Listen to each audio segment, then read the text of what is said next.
a stranger with a gun came upon 2 teens taking pictures under a rising full moon. But violence is only the beginning of this story.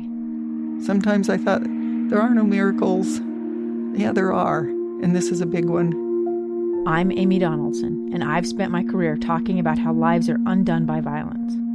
The Letter is a podcast about how lives are remade. Follow The Letter at theletterpodcast.com or wherever you get your podcasts. In today's episode of Project Recovery, my parents didn't know what was going on, and then coupled with the feelings of not measuring up. And so when I put drugs in my body, I didn't feel that. I didn't feel that inadequacy stuff anymore. I didn't feel shame anymore. I didn't feel any of that. Make sure you listen to the end. Find us on Facebook at Project Recovery. We'll have that and much more coming up.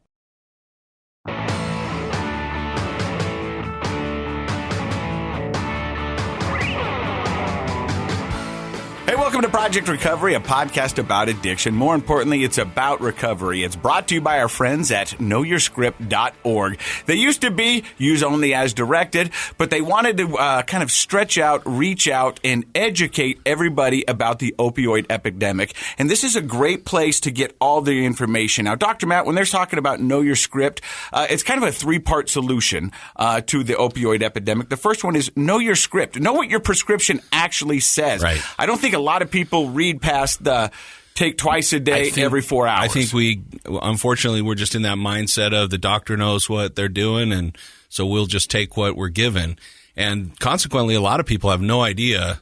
Like, I'll ask some of my patients, "Is that what are you taking? Is it an opioid?" And they're like, "I don't know what an opioid is." Yeah, and so you need to have that talk to them. You got to have that conversation with your doctor, and that's the second part: is have a conversation with your doctor. Mm-hmm. You need to be honest and upfront with your doctor. Go in with some questions because you might only have a limited time to talk to him. So make sure you're prepared. Go, hey, is there alternatives for this? What is this going to do? And you know, and don't be ashamed to talk about addiction potential, whether or not you've had an addiction before or not. If it runs in your family, talk to your doctor about it. Also, know your script when talking to your kids. Mm-hmm. We had a guy on my other podcast earlier this week, David Watkins with knowyourscript.org, and he said, talk about, when you're watching TV and you see certain instances, hit pause. Use that as an opening to talk to your kids about drug abuse. Oh, that's great. In fact, so today, oddly enough, here in a couple hours, my son,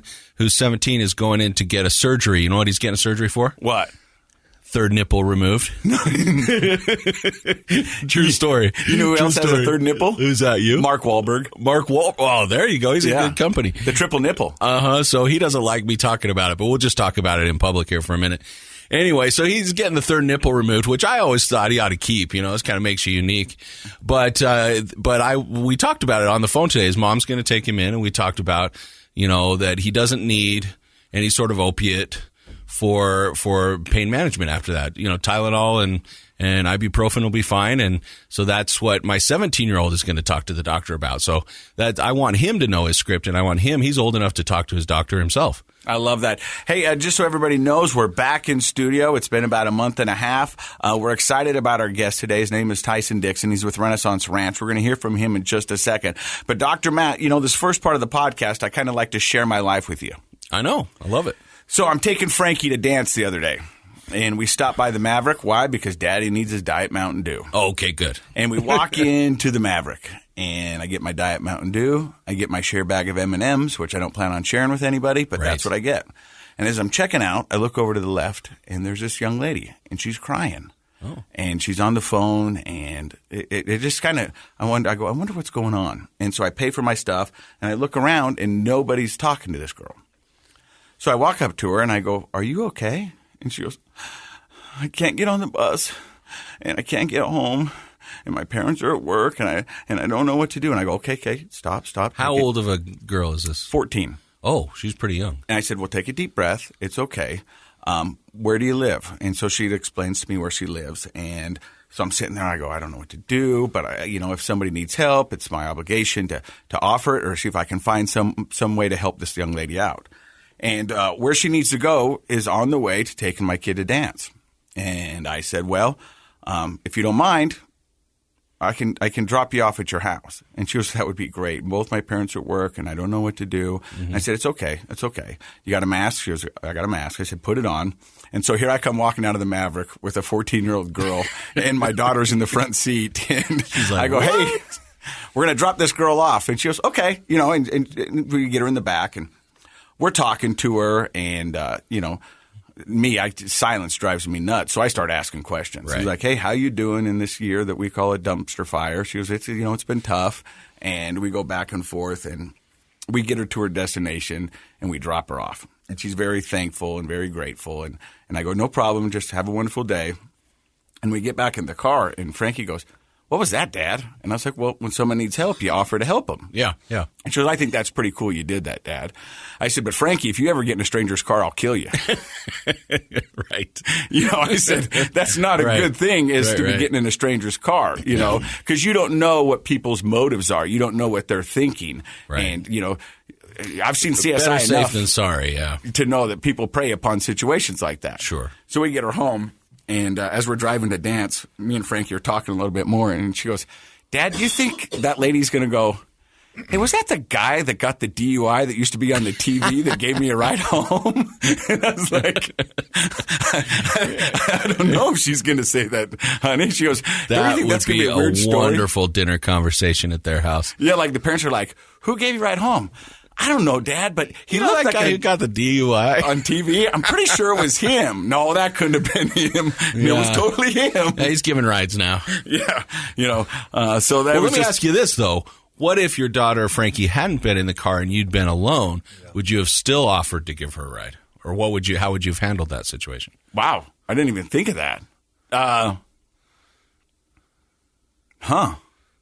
I can tell you right now. I think what you did was awesome, but if you didn't have another passenger, like another girl her age or something like that, another person, it would probably be better to help find her a ride, get her an Uber or something like that, just to keep things kosher, right? Yeah, I didn't even think of that. Yeah. Huh.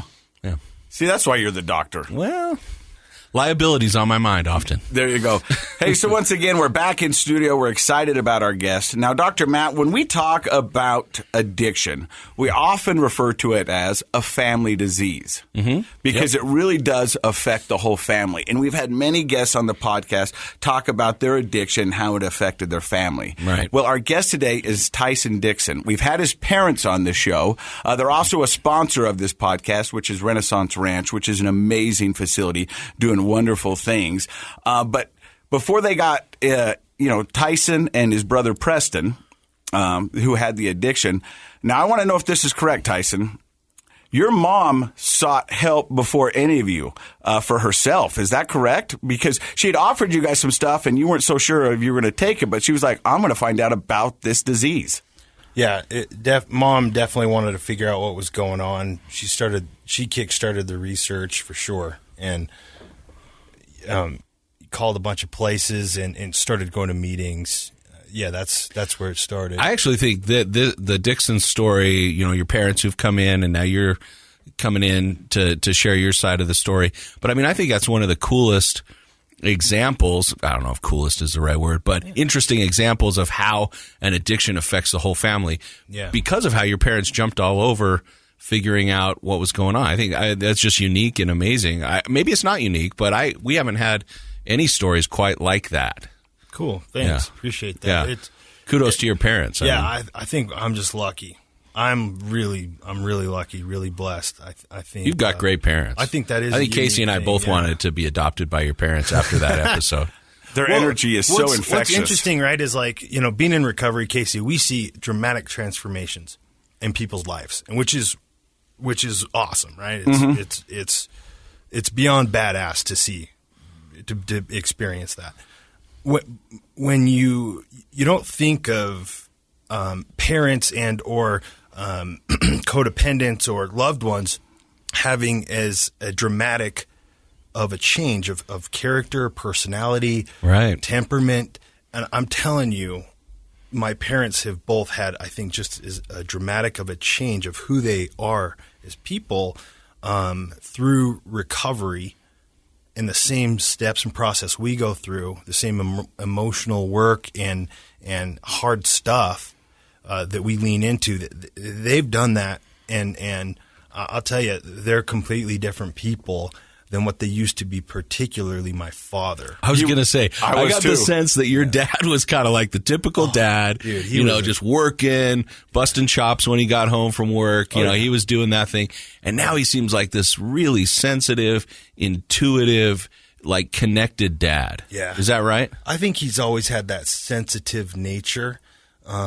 He's a special man, my father. You know what, Dr. Matt, you said it. But you're right. He was a hard A man, and he was told the line, and we're going to learn how to work, and you're going to shut up and like it, and not really connecting like a lot of dads were just about getting the job done. But he did a 180 on that. Yeah, he did, and it was. I think he had the disposition of, I'm gonna show him. I'm gonna be the example for my kids. I'm never gonna show any weakness, and and that was how it was shown to him. And so he had kind of passed that down. But the effects of that, I think, emotionally on my brother and speaking for myself, was didn't ever feel like we could measure up, or we would be able to be like Dad ever. Live up to the expectation. Yeah, the expectations, yeah. So let's get started. How does Tyson's story begin? How does it begin, huh? Are we going down the rabbit hole? Is this going to happen? Yeah, I think so. I mean, but here's and share as much as you want and you feel you need necessary. But it's in the details and it's in the stories that I think people find solace and inspiration and hope. Yeah. No, I'm happy to. What's your place in the family? Like, who's the oldest? So my older brother Preston is the oldest. Okay. He's just a year and a half older than me. Irish twins. Yeah. We've basically been like twins our whole life. I have a little more bullheaded personality and than Preston, and I'm always we were both having each other do stupid stuff and covering for each other, but we grew up best friends. We just wicked tight, and then two younger sisters. And then a youngest brother, and all five of us are pretty close. Okay, but so that's where I fall in. But you and Preston really really close, really tight growing up. Mm-hmm. Yeah, and we grew up here, Draper, Utah. Good community, good family, pretty well to do. Yeah. So Dad, he was a hustler. He was in sales, in life insurance sales.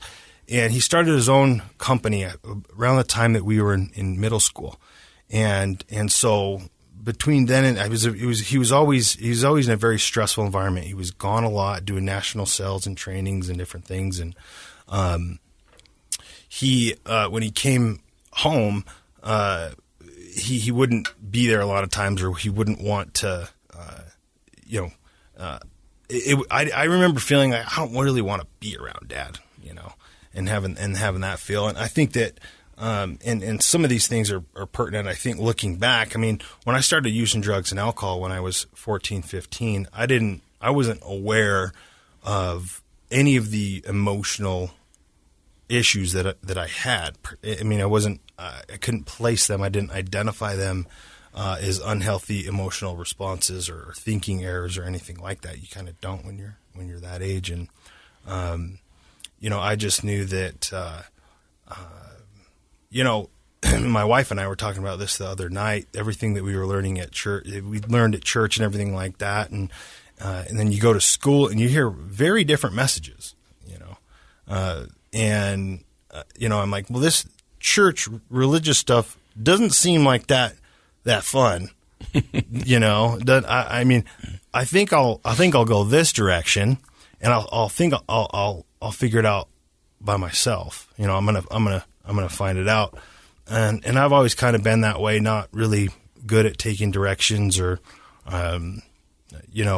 wanting to blaze trails and different things, and so Preston and I started using around the same time. And it was first, like Robitussin and that stuff in junior high. And then it was marijuana and alcohol. And did you guys use together like you did other stuff, or did you start kind of separately? I think we both had different groups of friends, and our friends kind of overlapped, but we started, when I remember the first time I told him, and then he told me, and then we quickly started just, experimenting with stuff, at the same time. And together, and, I remember Robitussin. That's such a junior high thing, man. Holy cow! I can't even think of anything worse to do. I don't even like taking it when I'm sick. I know, right? Yeah, it was not fun. You try to do that and smoke weed at the same time. You have a hard time moving. Believe it or not, I bet. I can't move. Paralysis. Yeah. No. So you guys find alcohol and drugs separately, and then you guys kind of talk about it together, and then you start experimenting together. Yep. Yeah, we started experimenting together and using together and really covering for each other. I think that's kind of how it went on so long without my parents really knowing anything or close to anything. Of course, we'd be getting in trouble, and we'd be getting. I'd be getting arrested. I don't think Preston ever got arrested. I was always the stupid one. You were the slowest one. Yeah, that too. When they say you're trying to outrun a bear, you don't need to be the fastest. You just can't be the slowest. That's true. That's true. I was for sure the slowest one. Yeah. But so you guys started 14, 15. That's like junior high, going into high school. What was the main substance the two of you found yourselves using a lot of? It's marijuana and alcohol. I think were the for sure the main ones that we were hitting, and I seem to have the genetic disposition or the stronger addiction tendencies. I was typically the one that always had weed and was always getting that. I mean, when I was, I think 16, I got a fake ID, or 17, I got a fake ID. Wow. And I've looked like this since I was 12. I was shaving in 6th grade. Oh, wow. And I mean, so I had this fake ID, and I was the one buying beer for everybody. And so the alcoholism really kick-started, and I was going to liquor stores and everything like that. That takes some courage at 16 to walk in a liquor store like you belong there. I guess so, some stupidity, Yeah. and a need to be the cool person. Would you say that you were, from the beginning, you were kind of using to use a little bit more than Preston? Was Preston just using to have fun? Did he have that kind of attitude in the beginning? Yeah, I mean, I think we both really had that attitude, like, this is actually fun. Everything that they've told us about drugs is wrong. Like, this is a good time. Let's send it, Yeah. And that's why it's such a double-edged sword. Yeah. I've had a lot of people, when I talk about my recovery, and I'm not going to sit here and lie. I had a lot of fun times using alcohol. Sure. A lot of great times. Sure.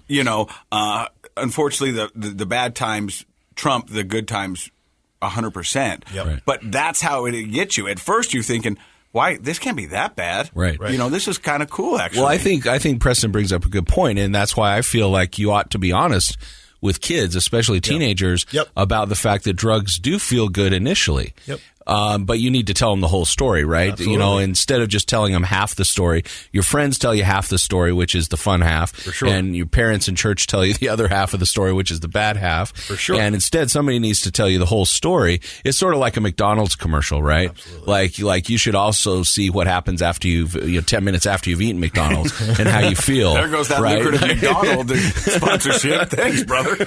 No, I think you're exactly right, man. And I've had the opportunity to speak to a lot of youth groups, a lot of kids. I feel like I really connect with kids, and I feel really strongly that an ounce of prevention is worth a pound of the cure of this thing. And you got to be transparent. One of the questions that they all ask, I'm like, hey, does anyone have any questions? And usually it's like, so what does it feel like to be high? Yeah. What is it? Which is the question you have at that age about everything. What does everything and feel they're getting they're getting all these messages that this is good, that this is positive from people that are in that party scene, that are profiting off of it. And I mean, they're driving a lot of this. I mean, you look at the narrative. TV, you look at music, you look at all these things, and all these people are talking about how great it is to get turned, to get lit. Yeah. And you know, and so, yeah, there's this natural curiosity where these kids go, well, what's it like? And unfortunately, there's only really one way to find out, you know, is to try it. Yep. And that's sad. Yeah. Yeah, and it's interesting, and my wife and I were talking about this the other day because she's never used anything, and I think that's a lot of the difference between like a smart person and a wise person. Is smart people learn from their own mistakes, and wise people step back and go, I'm going to learn from other people's mistakes, so I don't. We call that vicarious learning. Yeah, learning by observing. But so what do you, genius. Yeah, it is genius. What do you tell kids, though? I'm curious. So there you are. You got the whole school. You got the principal standing over there. Yeah. And the kid raises his hand and says, what does it feel like to get, what is it? Turnt or lit. I don't know all the terms. Get turnt. Yeah. It's TURNT. Okay. That's a new one for me. So what do you tell the kids? I tell them the whole story, and I break down how I understand the disease of addiction and what it is, what happens in the brain, and what can happen, and talk a little bit about the emotional causes and conditions. You know, in my experience, addiction, you'll have two major factors. You have the genetic factor. Mm-hmm. And the environmental factor. So you've got the home life, you know, community, gangs, friends, or whatever that environmental looks like. And then you have a genetic factor where it's like family, you know, parents, grandparents, or whatever. So like for me, for someone to really develop addiction, the stars, you've got to have both of those things. And what I do is I ask them, so who in your family, who has a brother, sister, mom, dad, grandma, grandpa that has struggled with, you know, alcohol or drugs? You'll see 90% of the hands go up, and the other 10%, they don't want to talk about it, right? Right. So a lot of times it's genetically, it's present in most family systems. And then the environmental stuff, that's a little more tricky because that's where you get into opinions and different things. But, you know, what I tell them is essentially what happened to me in that, like, I thought it was going to be fun. It was fun at first. Kind of like, you know, eating a Snickers bar is great at first, but if your brain tells you need to eat 19 Snickers bars to survive, how do you think how does that feel? Like the McDonald's thing. Yeah. How does that feel? Like it gets pretty gross pretty fast. And so it's really similar, but substance addiction is, you know, has such a physiological, you know, the withdrawal component to it is very real. And how I've come to really understand it, and I try to make things simple in understanding addiction. It was helpful for me. And it's what I try to tell the kids is, well, it's like, has anyone jumped off a high dive and been 10 feet under the water, out of breath, looking up way at the water line, and it's way up there, and it's scary, and you're freaking out? What's the one thing that you're thinking about in that moment? You know, you get into the top. You want to survive. You want to live. You want to survive no matter what. You're not thinking about, you know, working stuff out with your drama with your friends or your boyfriend or your girlfriend, or, you know, your homework later on, or anything like that. You got to live, and you got to live now. And so, and who knows what it feels like to be super hungry, right? All thirsty. Yep. To breathe. Yep. You have to have that stuff no matter what, and you'll move mountains to get it, and it'll be your primary focus. Well, think of food, water, and air as big, like, trees in your brain, massive oak trees that can dominate your entire brain and your whole existence. Drugs and alcohol, what happens is when you use, for me, like a seed gets planted, and it's manageable, it's controllable, and then it sprouts up. You can control it. You can pull it out if you want. You can, and so it's like, oh, there's no harm here. And then as I continued to use more, it just grew stronger and stronger to where I couldn't move it, and it became a fourth biological survival need. So my brain would be communicating to me that I need to use just like I need food, water. I love that. That's a great analogy. That's a really great analogy. And that's frightening when kids really if they can comprehend that. They're like, whoa, that's... Yeah, because I never got that message. I really wish someone would have sat me down like, look, like this is going to be awesome at first, and then you could very well die from this. And here's what it really will look like and feel like.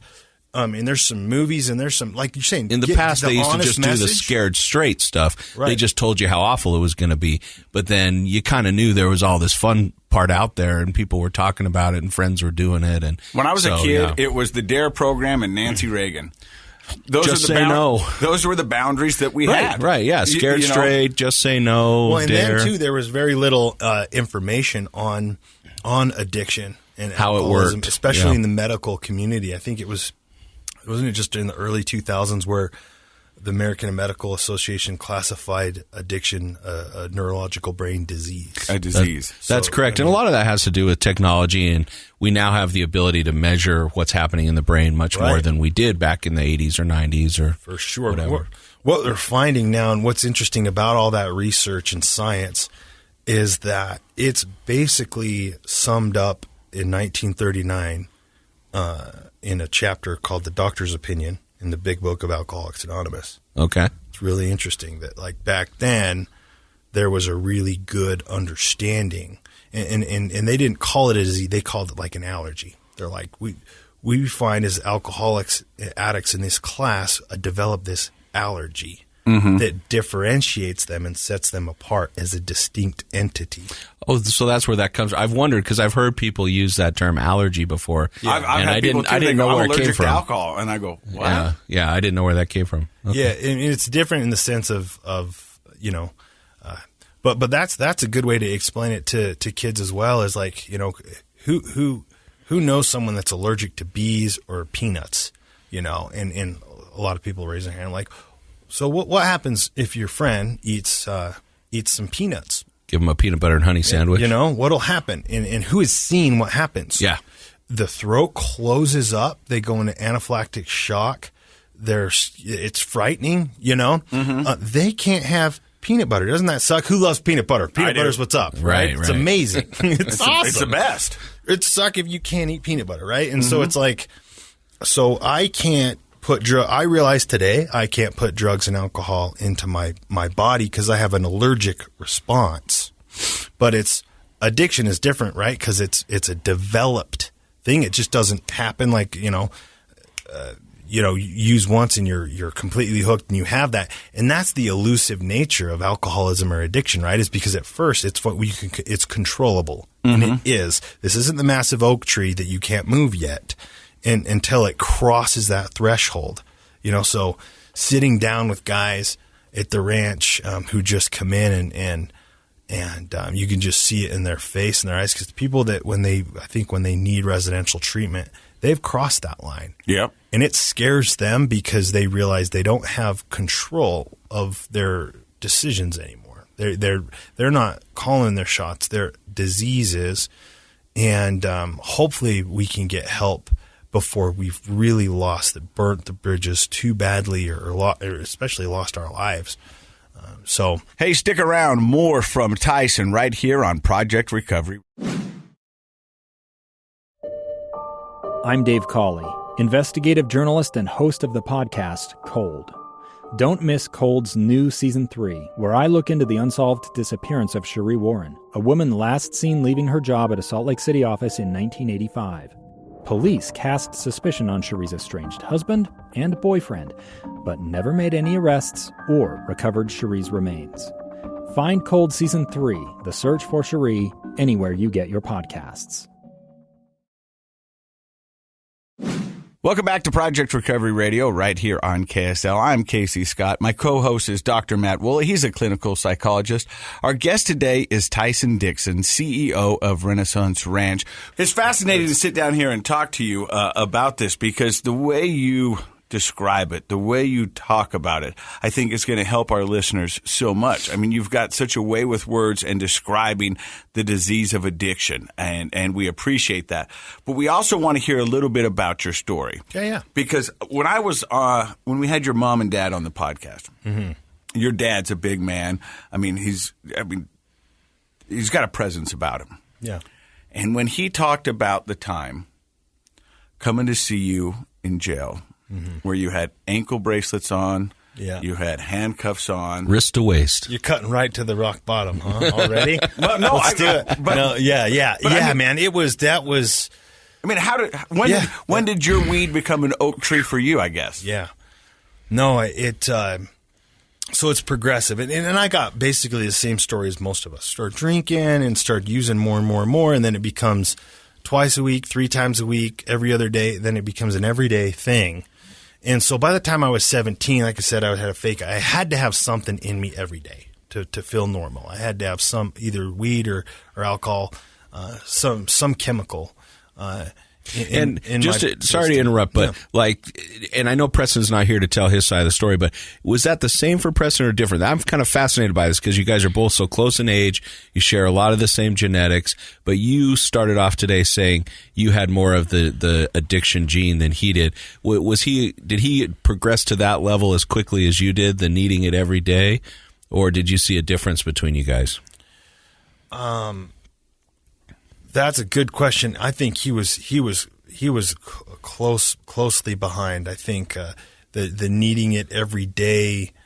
I actually think he was there because by the time I'm 17, he's 19. He's moved out. He's kind of on his own, and we weren't directly with each other every day. Okay, but we would get together on the weekends, and we would drink and I believe it was and it was actually around that same time Press developed addiction to OxyContin, to opiates. Oh, okay. And he got into all that stuff. He was addicted to OxyContin before I tried. Maybe partly because of his age, and he had the freedom. Like you're 17, living at home, and different he's circle 19, of friends that exposed him to opiates, and he started using that. But I remember driving to high school. And I would be smoking weed on the way every day to high school. I'd leave at lunch, and I always had to have it, and it was just had that real physical addiction. What was your reputation like in high school? I played football, right? So couldn't remember I think I was a good athlete. I just couldn't remember the plays. That's the best. I was willing to give up the weed. Can't quite remember. But I mean, football was the one sport I was good at.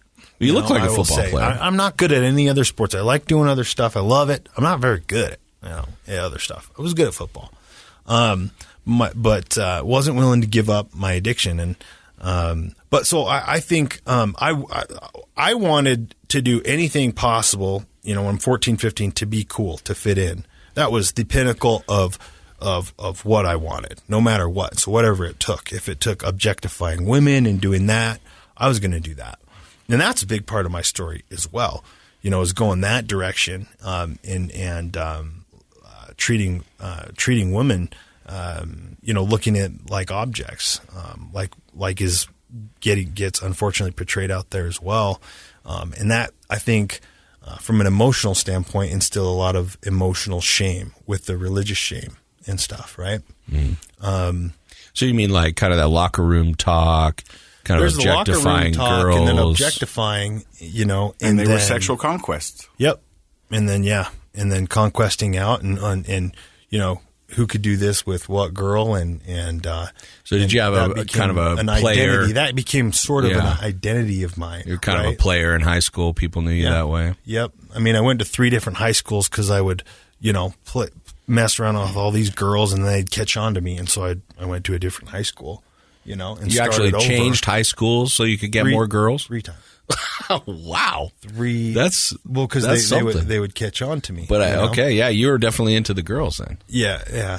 I mean, and but at this time, my parents didn't know what was going on. And looking back, it was causing a lot of this cognitive dissonance and emotional, and self-hate and lack of self-respect. and then coupled with the feelings of not measuring up. And so when I put drugs in my body, I didn't feel that. I didn't feel that inadequacy stuff anymore. I didn't feel shame anymore. I didn't feel any of that. And so all I knew when I came off of it was that I needed more of it, because when I started feeling, it was when I needed to stop the feeling and start putting chemicals in. And I didn't know that. I didn't realize that until really years into my recovery. There's a lot of people who come on this podcast and say that is the reason they use is to stop feeling. Mm-hmm. And that's how I was. I mean, when I would lay down and with a sober mind, my mind would go a million miles, and I would try to figure it out. And I was like, you know what's going to shut this up? 2 beers. And then 2 beers became 4 beers. And then 4 beers became 6 and 12 and so on, until I ended up in rehab and now doing a podcast. But It's because I didn't want to feel. I wasn't emotionally available to deal with those feelings. I didn't have the education, the knowledge, or the wherewithal just to even handle it. Right. And that's the key thing that we see, that I went through in the ranch, was we don't know what to do with those feelings, we do, and that's to medicate. It's to just shut it up. That works. And that works. It works well for a period of time, because first you're using because it's fun, then you're using because you don't like to feel normal, then you're using because you have to, because you don't want to get sick. So there's a progressive element with it that people need to understand, especially young people, so that they're aware of what these substances could do. And so high school, right? It's like I wanted to be the man. I wanted to experiment everything, use everything. That was like my goal. I want to use every substance, You were a big man on campus. I mean, I don't know. But that's probably the reputation you had. Sounds like you were kind of one of these thrill-seeking, kind of impulsive sorts of teenagers who just wanted to get out there and try everything. Yeah. Yep, I think so. So after my friends were in the same class of that. Sure. Yeah. So after 3 high schools, and at this point, are you messing around with opioids? So I remember in high school I would use them, every now and then, but never really. That was cool, but you couldn't really get them that well, and so it was always default to weed. Well, I remember me and Press, we went to UVU, and we were in the housing together, and he was addicted to OxyContin at that point, and he was starting to act weird, and I had another good friend that was addicted to heroin. I had never tried heroin, and they're like, well, it's cheaper, and these pills were expensive. I liked them, but they're expensive. Like heroin's like that. It's better, and it's a lot cheaper, was the message I had. And my friend, it completely changed him. He went nuts over this, I mean, he was,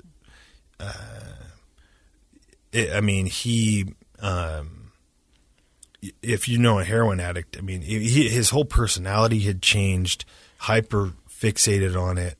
Would have me drive him around. Hey, can you give me a ride? And then, hey, can you give me $20? And then it's like, meeting up with sketchy people in sketchy places. A normal person would be like, this is a bad situation. I should probably leave. And I'm like, that sounds fun. I want to try that. I haven't tried heroin. And when I heard you could smoke it, you don't have to inject, because I hate needles. I still hate needles. And, you could smoke it. I'm like, all right, I'm going to give this a shot, And was it that easy to convince yourself? I mean, because the way you said it, you was like, oh, you don't have to inject it? You can smoke it? All right, I'm going to give this a shot. Yeah, I mean, it seems pretty easy to jump to that conclusion, right? It was. So, in your mind, right? Like the rationale, right? It's cheaper. It's stronger. It's the economy choice. You can smoke it. You can't smoke pills. Yeah. And would you say your personality is like that, though? Do you like to try things? Like are you somebody who's like, oh, I'll try this, I'll try that, restaurants or things? Do you like to experiment just in general? I think so.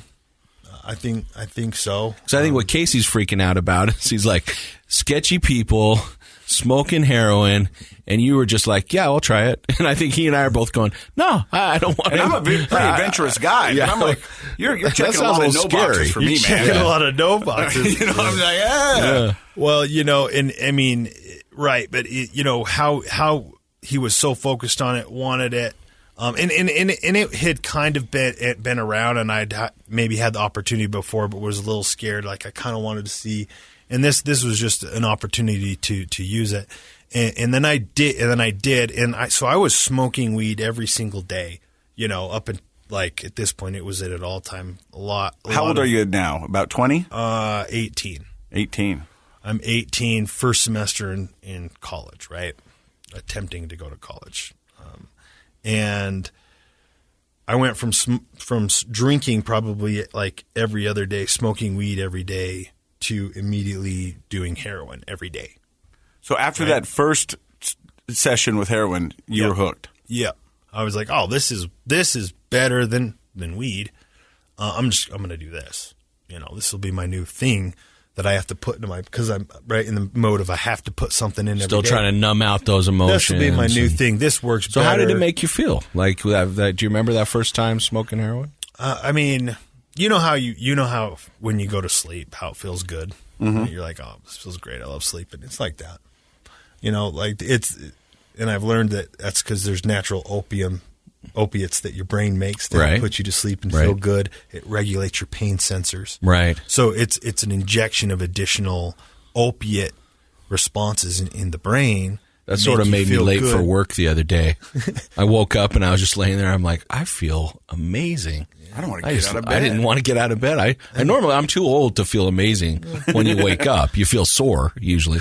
But I woke up and I was like, I was just floating on cloud. And that you're right. Those are the opiate receptors kind of get tripped for whatever reason. Yeah. So you try it and now you're smoking it every day. Yep. Using it every day. And I mean, so it didn't take long to develop a physical dependence, And that's something I'm real about the kids with, because my bottom was when I went to jail just a few months later.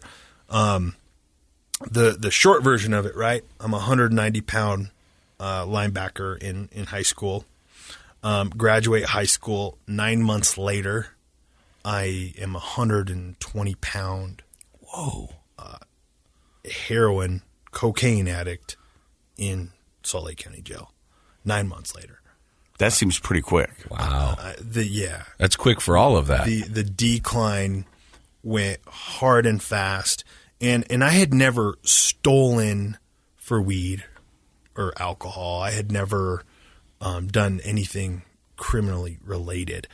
When I got addicted to heroin, coming off of it, you've got, it feels good, go to sleep and all that. So what happens, and how I've come to understand, putting any chemical into your brain has these feel-good factories. We're going to make all this opiate stuff to help you go to bed and regulate your pain so you get bonked. It doesn't hurt, but your feel-good factory in your brain. When you put opiates in, the factory goes, we're getting this stuff shipped in from outside sources. We don't have to start making these chemicals anymore. So the factory starts shutting down. And so what happens when you run out of the drug, you become extremely sick. It's like a flu times 10, the excruciating pain that it is, because there's no natural opiates in the body to help regulate your pain sensors or your sleep to ensue sleep. And so I remember I did not sleep, not even 15 minutes for 21 days. Wow. So 21 days I was awake in jail, 120 pounds, malnourished. And so my body naturally needed to get back. And so I was starving. I was so grateful for the food that I did get in jail, and it'd be gone, and it would make me more hungry. And I'd be awake burning calories all night. And I'm just going through this, through this massive physical pain, coming off it. Everything hurts. It hurts to so bad just to move at all. And we've had people say that they welcome death, but they're afraid of withdrawals. Yeah. That they would go, hey, man, I was praying for death because I did not want to go through withdrawals. Yeah. And that, isn't that crazy to consider that death is a better option than withdrawals? Yeah. Drug addicts, alcoholics, they're not concerned with death. They don't want to live in emotional or physical pain is really kind of what it comes down to. And before we get to the hope part of it though, but, when I was using, Preston and I, we started stealing from department stores to get drugs, and then Preston went to treatment. We both had come out, and my parents, I think, told the story pretty well from their perspective. They found out that they're like, what's going on? You guys are acting crazy. You're skinny. You're nuts. What's going on? And Preston told them, like, look, because he had already had that opiate addiction, like, going on. Yeah. And we're both on heroin at this point, using together. And he went, and he's like, look, we're using heroin, heroin, what's that? How does that, and like, that, no concept. And like, we have to use it or we get sick. It seems like the next couple days later, I'm in Lakeview House in detox, in medical detox. Not really ready to change, not really ready, but like, hey, they had me sold on it because like, you're going to go there, get through the withdrawals, and then you should be, I thought I'd be good. I'm going to go through, get through the withdrawals, and then I'll be good. We went in, and then when I was in there, they had lined up a rehab that I was going to go to, which I didn't agree to. They're like, they send my favorite aunt because, to sell it to me and brought all my stuff. And like, we're just going to go. It'll be great. You need it. Trust me. And I'm like, I guess so. I'm on all these hospital meds, and I think they did a much poorer job of detoxing people then than they do now because I was more turnt in the hospital than I was on the street, I'm like, yeah, more Ativan. I need 9 more. I'm just drug addict. Give me more. Anyway, so I was loaded. And I remember waking up in this rehab, and I'm like, where am I? What's going on? And I went and talked to one of the people. I'm like, so how long is this thing? Is a few days a week? It's a 60-day program. Mm-hmm. And right then and there, I'm like, okay. And I told I'm like, all right, I'm leaving. And later on that day, they were in group, and I remember I just left. I remember walking to my drug dealer's house, and while I was at that rehab, I found out where my brother was. They put him in a different rehab. I'm going to go to my drug dealer's house, but I'm not going to use anything, right? Because I'm detoxed in my mind. I'm thinking. So going to your drug dealer's house is a good idea if you're not going to use, right? Well, he was kind of like the only place I was like kind of welcome, right? At this point, like that makes sense. I had burnt all bridges with family, friends. I just had, you were kind of on the loose, on the lam, hiding. Yeah. I mean, it sounds like I had bad. I'm with you on this one. So the friends I had were the people that I had spent time with, because you lose your whole sense of self and identity. So my good friends, they didn't really want me around, and I had burnt, we had burnt, staying at different people's homes and different things. And, luckily my parents had boundaries. You can't come home. So eventually you run out of resources. You run out of people willing to let you freeload, And so I found out where Preston was. And at that time, another one of my severely drug addicted friends showed up, and he had a house and he had a car. So I'm like, oh, okay, we can start. Not knowing what was going on at the time, I had come off the opiates, but it really takes a lot longer than 3 days to really detox. Sure. And then I was left with all this overwhelming emotion because I didn't have any substances in my system anymore. And despite telling myself I didn't want to go back, I was, immediately back there to feel normal again. And then it's kind of funny, but I was going to break Preston out of rehab. So I found out, I tracked where he was, convinced this friend to let me stay at his home, and we could run and gun together and all this crap.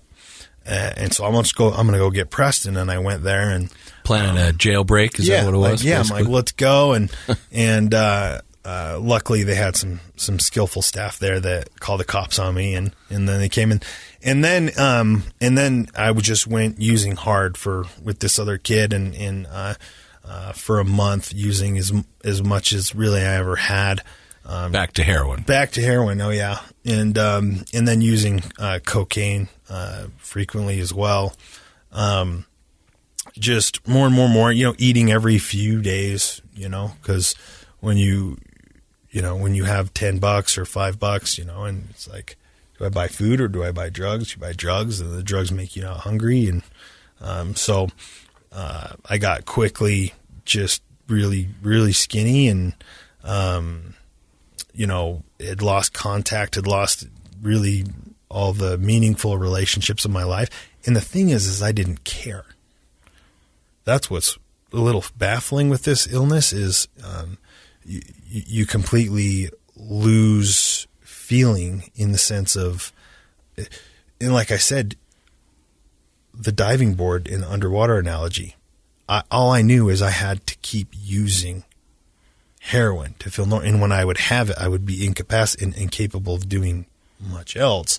And then when it would wear off, you would just need more. So you're in this completely useless state of existence, completely kind of this closed cycle of behavior where nothing can really get in or out. It's just you and the drugs. Yeah. Yeah, because when you don't have it, you have to have it, and all you're doing is focusing on that. And so you're underwater. I just got to get up. And then when you have it, you're not effective in life or doing anything, and you don't feel anything, And so what I did in that state was, I would steal from people. I would say extremely harmful things. I would do harmful things, just completely self-centered and absorbed. And that's, I didn't know what was going on with me at the time. Didn't really ask what's wrong with me. All I knew is, looking back, I had fully developed the disease of addiction, and it had become an immovable oak tree, and it was making the decisions for me. It was calling the shots. It literally suspended my ability to make choices, to make, to have agency. And I've come to learn the part of the brain where our agency resides, where we make choice from, is in our prefrontal cortex. Mm-hmm. Well, the amygdala is where the disease sets in, has the power to override that part of the brain utterly and completely. And so when it's about survival, it's a literal physiological brain chemistry changes happen to where your ability to comprehend consequence, to broadcast in the future, to go, if I make these decisions, I'm going to get this result. That part of the brain is inert. It's offline. It's not functioning. So you're functioning from a survival place of existence. Which is the more primitive. They call it the lizard brain, or it's the primitive part of your brain. Sure. It's emotion-based. And so if that's the part of your brain that's making decisions, you're making just emotion-based decisions. You're right that the prefrontal cortex is offline. And so your logic, your reason, your judgment is not there. For sure. And it's just that emotional decision making. And most people, when they get into big trouble in life, it's because of emotional decision making. Yeah. And you're not able to connect the dots when you're in that state of existence, So you're on the run with your buddy who's got a car and a house. You've been using more than you have ever in your life. Yep. You went from 180 to 120. Yep. But things get worse? Things got worse. Yeah. Well, that's right. So at this point, like I'm too incapacitated to work. Basically, every other day we would go and steal stuff and get drugs. That was, we get high. To feed the addiction. And then the next day you'd have enough to stay high. The day after that, you've got to go do it again. So how does that work? Tell the listeners how that works. So you go to a department store. What kind of things would you steal, and then what do you do with that? Well, people do all kinds of stuff too, and a lot smarter things to get money, and scams and different things. But I was not a smart addict by any means or really.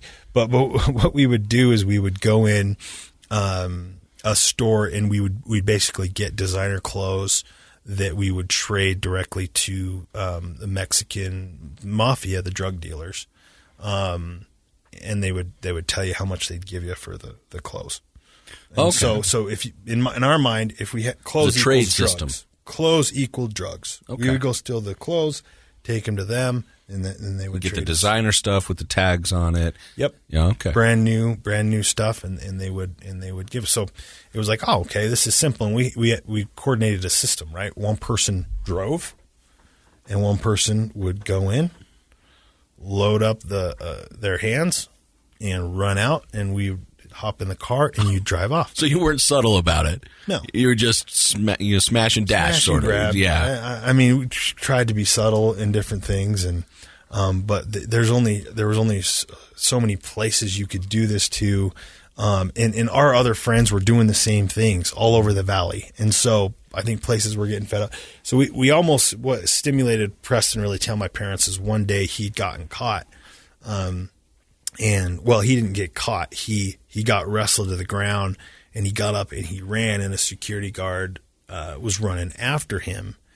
and lizard brain, right? Like, in my mind, I'm like, this guy's going after my brother. I gotta pick him up, and I'm gonna take this guy out. And so I ran, I'm flying in the car, and I'm coming behind this guy. I'm like, I'm gonna run him over. You're driving the car? Driving the car. Wow. I'm like, I'm gonna run him over in my mind, because he's a threat to us being able to Get what you need. survive, right? Insane to look back and think, but I was like, yeah, I'm going to run this guy over. Luckily, he jumped out of the way. Wow. Yeah. And then he's like, all right, I'm not messing with it. He's done, right? He's jumps out of the way, and he's 8:15 hours, not worth getting run over. And Preston gets in, and we get away. No drugs, we were freaked out, and I remember just, and we would do this, and I remember one time, a woman store worker, she grabbed the back of my hood, and I leapt forward, and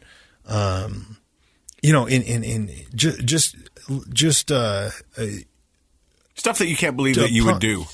And that just, utterly just like stuff that if I saw someone do, I would full on tackle them. Yeah. I would knock them out and hold them there until the cops got there, and that's what happened to me eventually, right? So, this friend, he had went off with family or done something, and so I was alone, and I was getting really sick, and I had racked up a lot of debt, because that was the thing, like, I was borrowing drugs and different things. I'd racked up all the debt with my suppliers and different things. So I had to go and do a job, right? I had to go and pull a job and go steal some stuff. Well, I went into it was a Reams, and we had been there a few times, and it hadn't been that much of an issue, and no one had chased us out of this one. But I went in, and I had left the car out front, and it went in, and the plan was I was going to run out, throw it in the passenger side. I left the window down, and I'd go in, and I'd take off. Well, couple coming out with these Panthers, a couple guys right on my heels. They basically, stop. I'm just, going. I'm like, don't worry about it. I have a permit. It's okay. I'm a limo driver. No, it's so and so I go and I throw the clothes in the side, and I go around and I try to start the car up. Did you get some boots because it was Reams? So, no, isn't that where they sell the boots? Yeah, the killer boots, man. So I'm in the car, and in this, one of the guys starts pulling jeans out, and in my mind, he's pulling drugs out. He's pulling my hard-earned drugs out of my vehicle. How dare he? And I remember growling at this guy. I'm in such of a in such a place. I remember like, these are mine. Like, I'll kill you, whatever, Yeah. And then at the same time, this door opens up, and the guy tries to pull me out of the car, and then he starts wrestling with the keys with me, And so I punch him, and then luckily there was a very well-built woman. Pedestrian who worked at Target, doesn't love people stealing. She's a recovering alcoholic and addict, solid lady. I didn't know any of this at the time, right? And Tactfully put, by the way. And she full on. I punched this guy, and she's like, "Get the keys from him." And he's like, "He punched me. I'm not getting in." Next thing I see is this arm come in, right, and fight with me with the keys. I'm trying to leave, right, and I could not move this. I could not move this arm. I'm trying to move, couldn't move this person, and so I bit her arm. Oh. Full on bit her arm, and pulls her arm out, and I'm like, all right, sweet, I'm good to go, and the keys are gone. And I look down, there's like a pair of pants or two on the floor, and I remember getting out, and this time it seemed like a dozen people are around the vehicle, just like, what is going on? What is this guy going to do? And I start running, and get tackled, smack my head on the pavement, and get held down like the rabid animal I was until the police got there. And I went in, and that's when I went to jail. At that point, that's how that was for sure the bottom. And it's interesting. I pulled up my police report. This happened in 2006, and found found out the woman's name that I had bit, and now we're really good Facebook friends, and we chat back and forth. And I was just I'm so thankful for her that she did that. I'm so grateful that I was arrested. Grateful that I went to jail.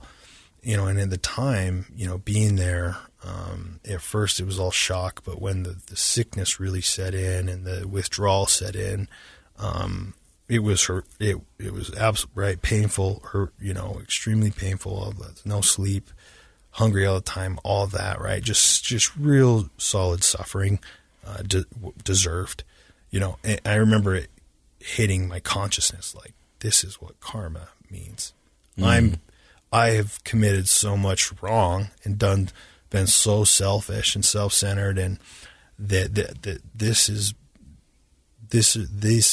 I remember feeling overwhelmed, like this is the consequences. And was really good for me because I had a super enabler of a mom that never wanted me to feel pain, right? And didn't want me to feel consequences. Mm-hmm. And if I didn't feel consequences, why would I change my behaviors, right? And so, but the emotion, like the physical pain sucked, but the emotional pain of what I had become was unbearable, being at that, considering the things I had done, stealing my sister's tithing money, stealing from my parents, lying, all of the places I was stealing from. And of course we would justify it. It's not stealing from anyone directly. Like, these places have insurance. It's whatever. It's okay. It's not okay anywhere close to it. And so all the relationships that I had burned and people I had hurt. And in that time, I wanted so bad to end my life.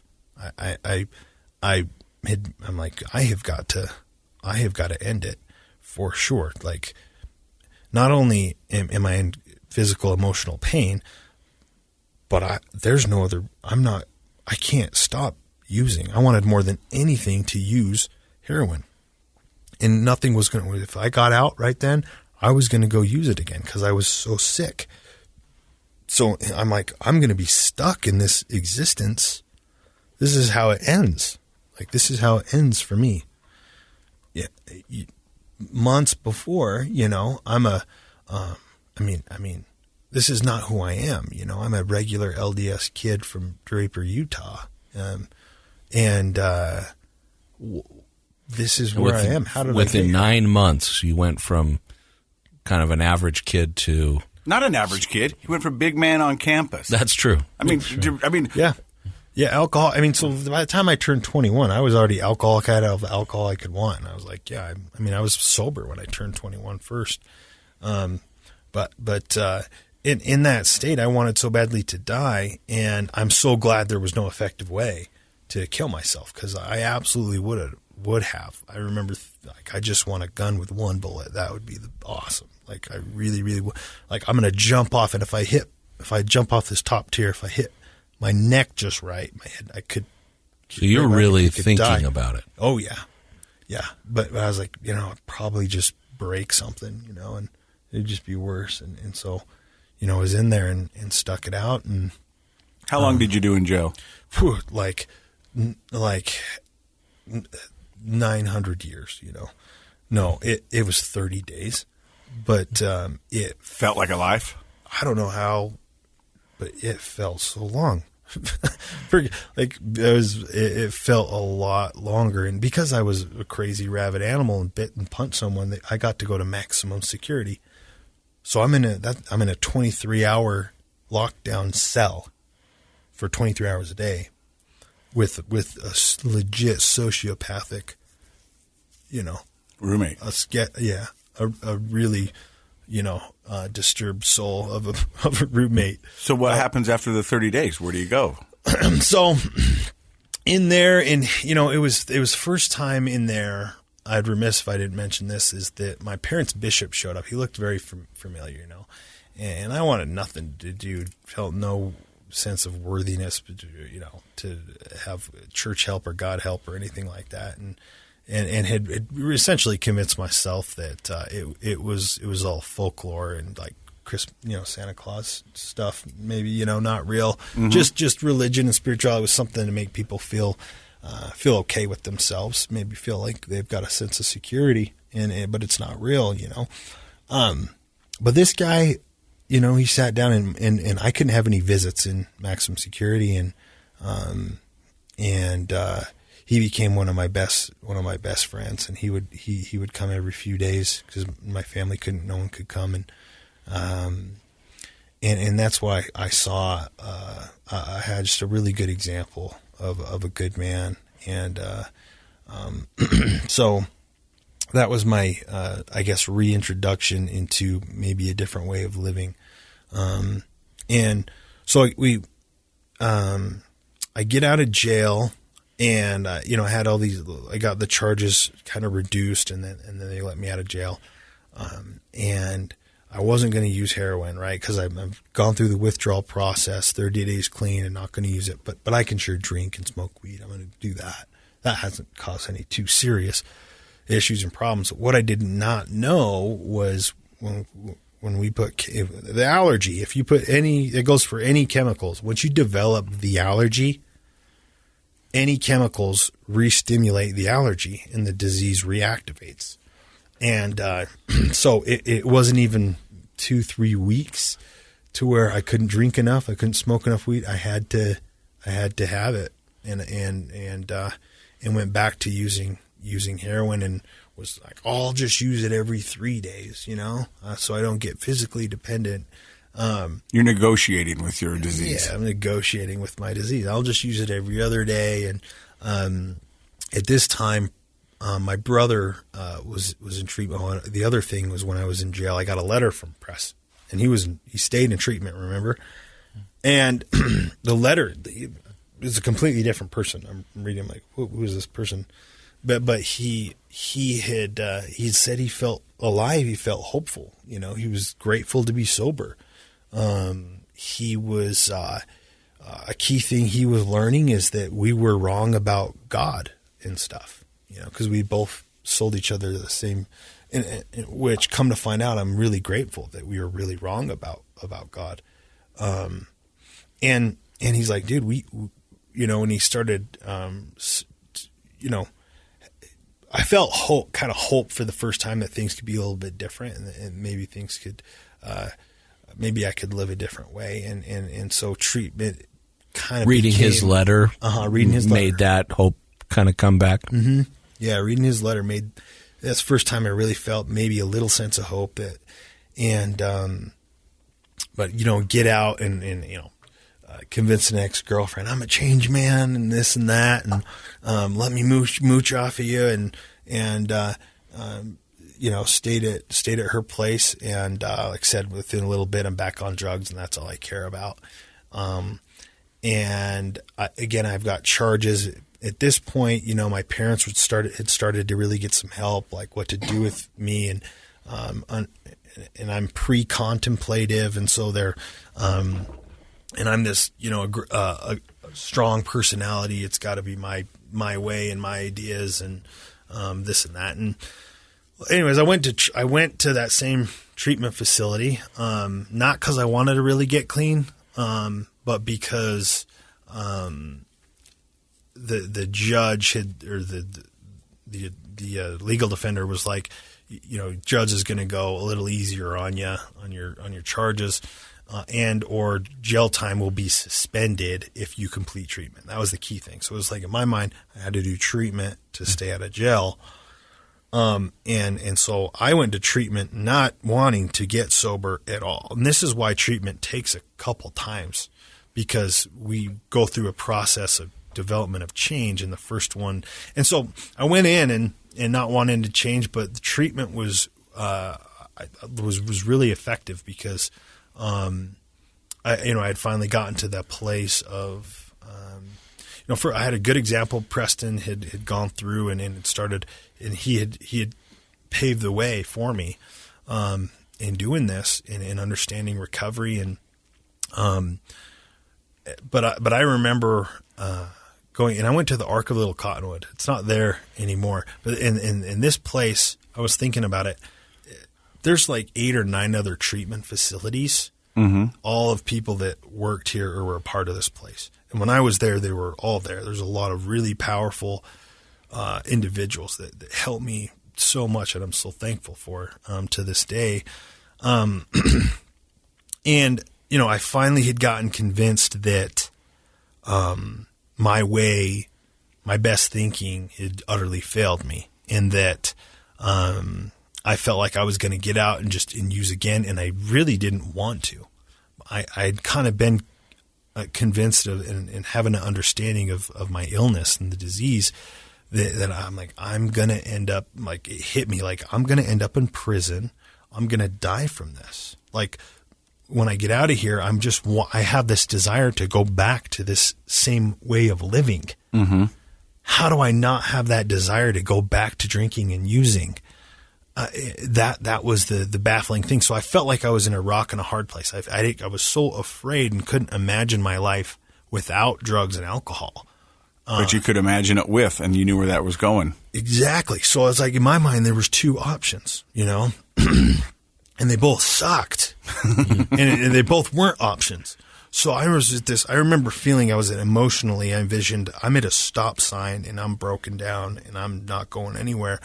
And this was again, being raised in an LDS family, and I've said maybe hundreds of prayers, right?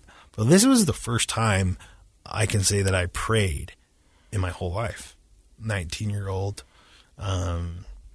recovering addict, had been beaten to a place of real submission and a real desire to know that if this God thing is real, like, this has got to be the X factor that changes my desire, takes away that need to use drugs and alcohol, because I can't, and I'm screwed.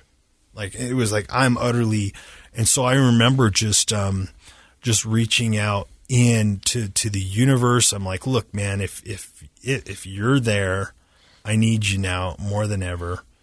I know I don't deserve anything. But please help me, and if you are there, I'll be good, and I'll like it. Please help me. I just remember really praying over and over and over again to see things differently, to have a different perspective, a different set of glasses, because the way I was seeing myself, the world, everything, it had not served me in one bit. So I had to become a different person, essentially. I'm like, I have to see things differently.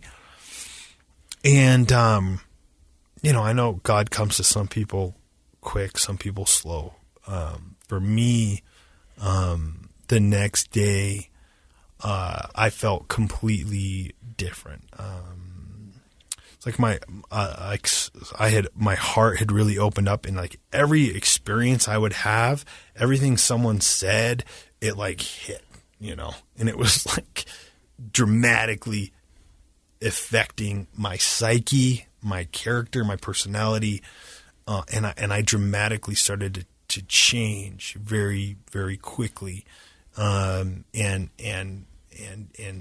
just like we said earlier, like wisdom is learning from others, and I turned on that wisdom switch, and I felt like I felt like a sponge where I was so. I was going to say you became open, yeah, as opposed to like I like what you said earlier when you said my best judgments had gotten me to this point in my life. And that's kind of an indication of a closed evaluation, like you weren't taking into consideration anyone else's wisdom but your own, and your own wisdom was failing. Yeah. And through that process of prayer and opening up your heart, now you're open to all the good things that were being offered to you. And what's sad, I think, for a lot of us is when we have those moments of realization, we probably realize those things have been available to me all along. Mm-hmm. I was just closed off to them. And now that my mind and my heart is in an open place, it really is meaningful. And it sounds like that very next day it became meaningful to you. Yeah. Yeah, man. And it, like, not just that next day, but every day thereafter for a long time. And anything I say in regards to anything any of us say in regards to a spiritual awakening doesn't ever do it justice. Like the experiences that you have as a child of God, it's just really hard to put in words. So I finally picked up and I started trying to look at things differently, and I questioned everything I had shut the book on. And recovery really just came alive, and I was so stoked that there is a third option, and it is awesome. It's awesome. And it's a whole different way of living, and existing. And I realized that the drugs and alcohol were a temporary and were a counterfeit for real joy and happiness and peace that come through working a recovery program of action and following that design for living that really works. And once I started feeling the hope from that, and then feeling the benefits from that, the peace and the promises that come from recovery, I'm just hooked. I'm like, this is what's up. And up until this point, I didn't know what I was going to do with my life. I remember like talking to a therapist, like, so you're here. We're having this awesome group experience. This is awesome for you, right? Right. Yeah. Like, it's great. You get paid to do this? And they're like, yeah. Like, well, how much do you make?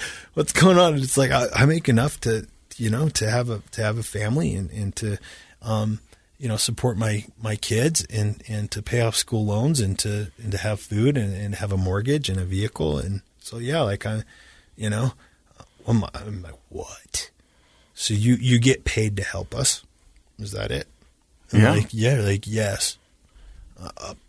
I'm going to do that with my life. And it was like, so did you go back to school? Yeah, I did. Not immediately, but that was the first time where, I mean, I had a long way to go before I could. But it sounds like you're having these epiphanies of like, like in that treatment center, in that recovery process, all of a sudden your brain was like you said, absorbing like a sponge, these aha moments of like, oh my gosh, I could have a different life, and this guy is here, I could have a job like this guy, and he's happy, and he's helping, and it sounds like just one after another epiphanies were starting to pop for you. Oh yeah, man. So what does recovery look like for you now? What does it look like now? Yeah. Dude, just like you fast forward 12 years, right? So like the greatest blessing of my life, from my recovery and my sobriety, is my wife. The relationship that I have with my wife and my best friend, and the life that we've been able to create together. Our three gorgeous kids, beautiful daughter. Are they as two cute as awesome Casey's, sons. though? Because Casey's kids, I got they're pretty kids, bro. cute. I believe it, man. Like, dude, but for me, they're the cutest things that I've ever known. Right. But so much in the fact that your recovery has provided you a way of life, and with your Yeah. family, you guys are running the Renaissance Ranch and doing wonderful things. Yeah, it's awesome, man. It's a massive blessing. And so, I mean, went in, had this awesome experience, and I had an overwhelming feeling, that I could use my personality traits and characteristics and passion for recovery to ensure that other people can experience that. So that's my job today as the CEO of Renaissance Ranch, is quality, to ensure that everyone that God trusts to us gets what they need. And that there's a lot of factors and a lot of components that need to come into that medically, and clinically, socially, and programmatically, and especially spiritually. And so it's beyond an honor to be engaged in this work. And like we were talking when we walked in, it doesn't really feel or seem like a job to me at all, and to be able to, it never gets old being able to see someone start to experience that hope that I did, like whoa, dude, there's a different way to do it. Whoa. Do you see people sometimes look at you like you looked at that therapist, where they're looking at you and going, I want but I what get this to look guy back has. at them and go like, dude, the cool thing is, man, is I'm no different than you. Mm-hmm. Like, I am you. I was here. So that first treatment it was great. It was good. Relapsed a year and a half later. Was back on the heroin after all these amazing spiritual experiences, after all this awesome stuff had happened. And right.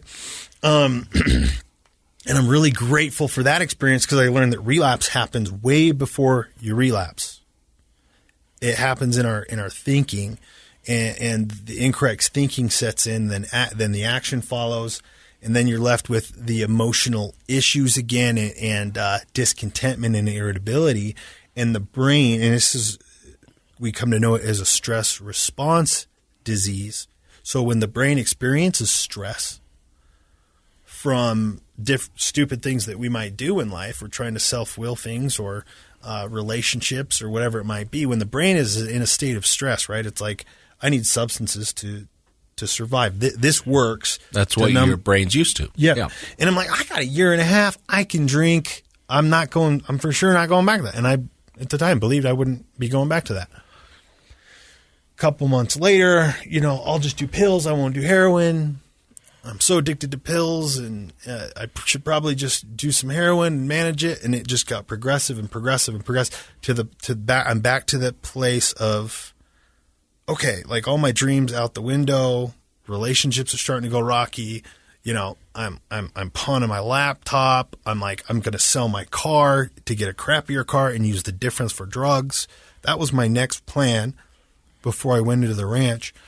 And one of my friends saw the decline in me, and he called my parents and helped save my life, and they looked up Renaissance Ranch, and they're like, oh, it's going to be great. It's all men's program.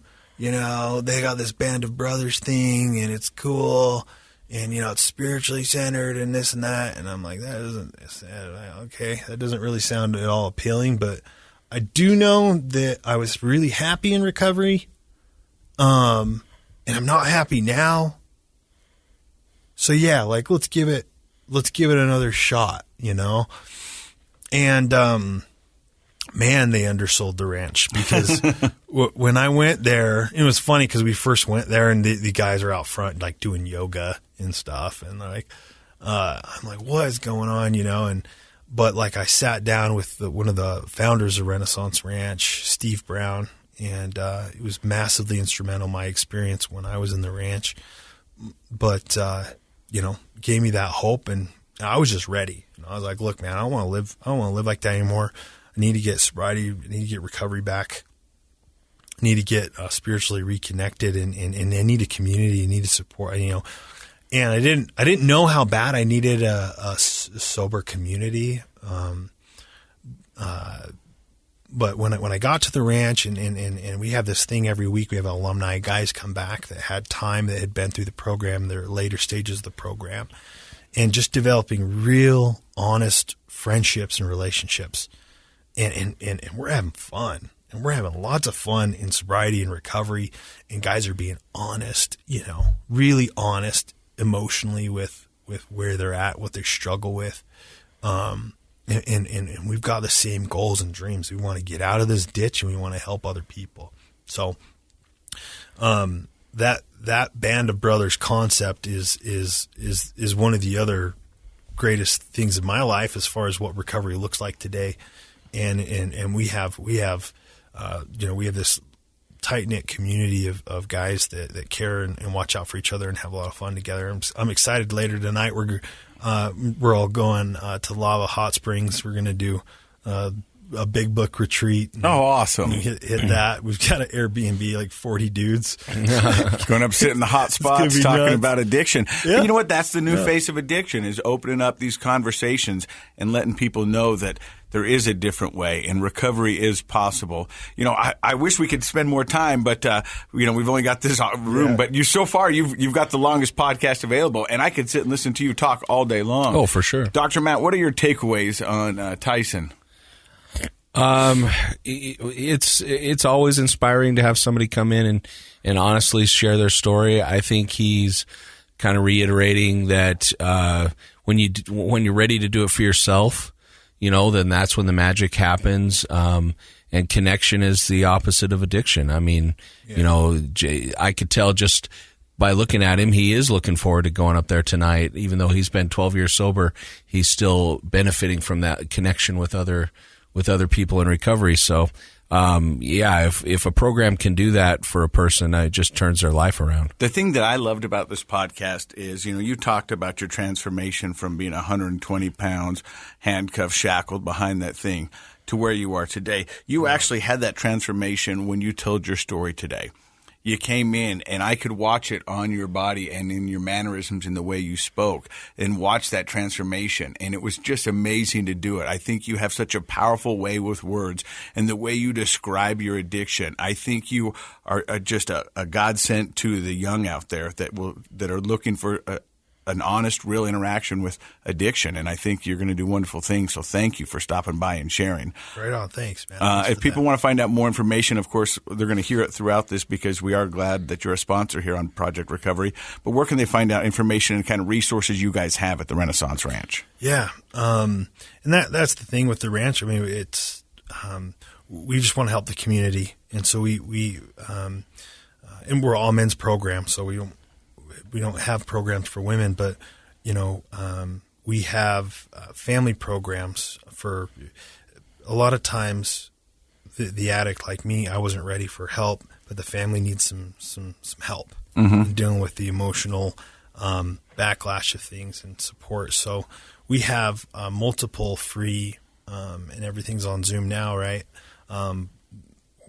Classes. We have free classes every week that people can go to get some help and get some support.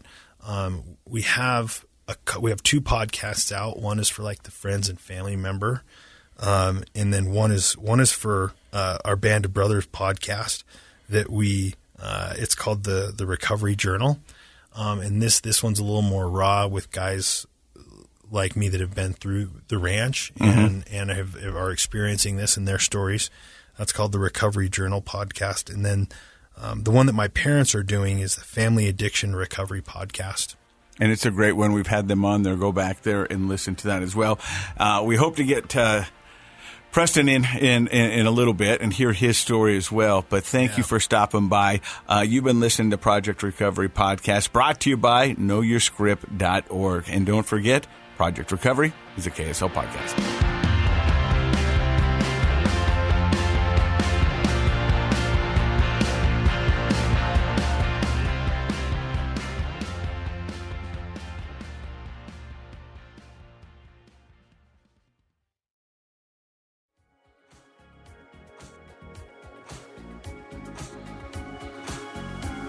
The contents of this program are for informational purposes only. The program is not intended to be a substitute for professional medical advice, diagnosis, or treatment. Always seek the advice of your physician, licensed therapist, or other qualified health provider with any questions you may have regarding a medical condition. Never disregard professional medical advice or delay in seeking it because of something you've heard on this program. KSL does not recommend or endorse any specific tests, physicians, products, procedures, opinions, or other information that may be mentioned on the program. Reliance on any information provided on the program is solely at your own risk. I'm Dave Cawley, investigative journalist and host of the podcast Cold. Don't miss Cold's new Season 3, where I look into the unsolved disappearance of Cherie Warren, a woman last seen leaving her job at a Salt Lake City office in 1985. Police cast suspicion on Cherie's estranged husband and boyfriend, but never made any arrests or recovered Cherie's remains. Find Cold Season 3, The Search for Cherie, anywhere you get your podcasts.